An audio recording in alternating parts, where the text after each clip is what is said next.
All right, friends, we are going to have some seed starting story time.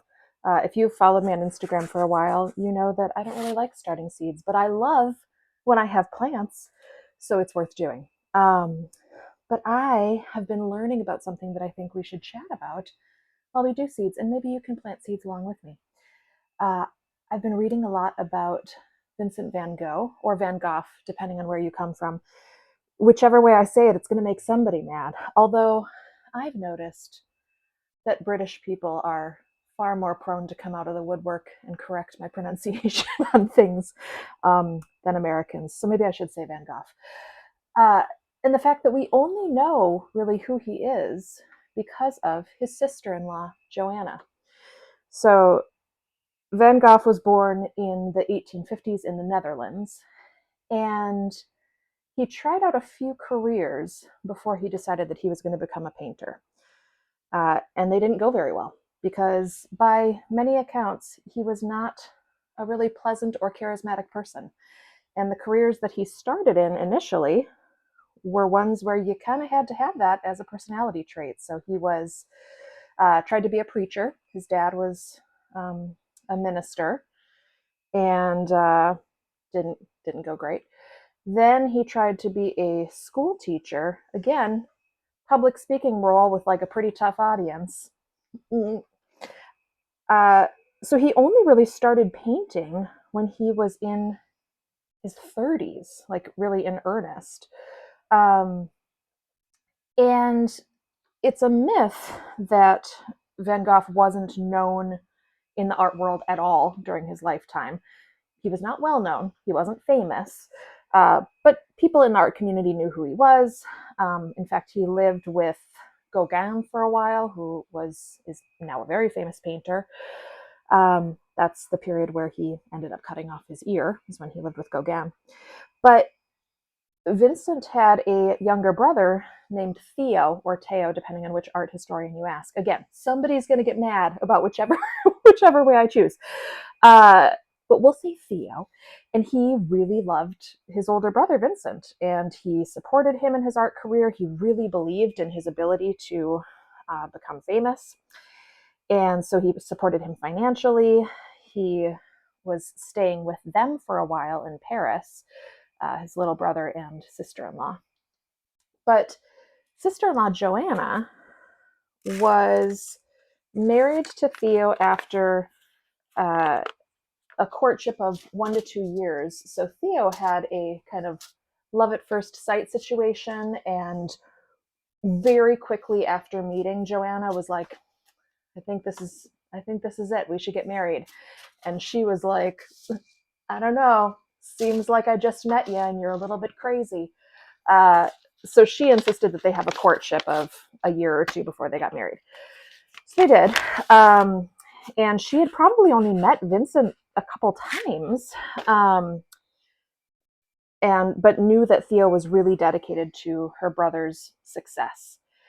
Now, shortly after Joanna got married to Theo, she went through multiple life transitions in a short span of time. Got married, had a baby with Theo. Then Vincent killed himself. And only about a year after that, Theo died. He had contracted syphilis before they were married, and died of complications of tertiary syphilis, where it can move into the brain and cause all sorts of problems. So after that, she knew that Theo's big life goal was for Vincent to be a world-renowned artist, and she decided to take that task upon herself.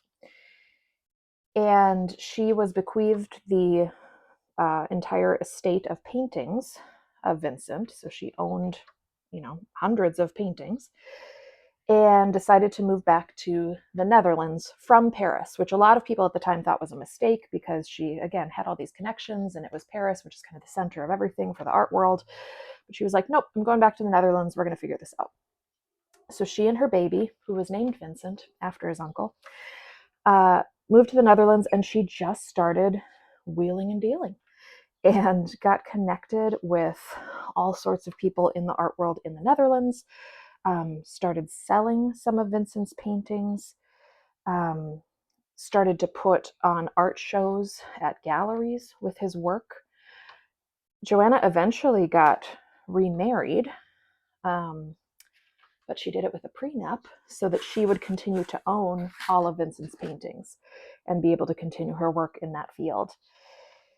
And she was really attached to a particular set of his paintings, all of the sunflowers that he did. So you likely know the famous sunflower paintings. And he did those in preparation for his time living with Gauguin. He really wanted to kind of brighten up the space and have something impressive to show his artist mentor and friend. And so he painted these beautiful sunflowers, and she was really attached to them. But the National Gallery in London offered to, or agreed to buy one of them.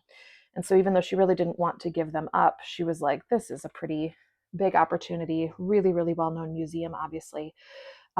So had one of the sunflower paintings go off to them, and she said she did it for the glory of Vincent.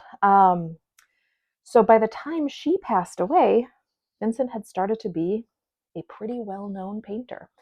I think the other piece that made him so fascinating to people is he was this combination of really poorly understood with all of his mental health difficulties, with the fact that he had ended his own life, this question of, were the yellow colors in his artwork related to medication that he was on for his mental health.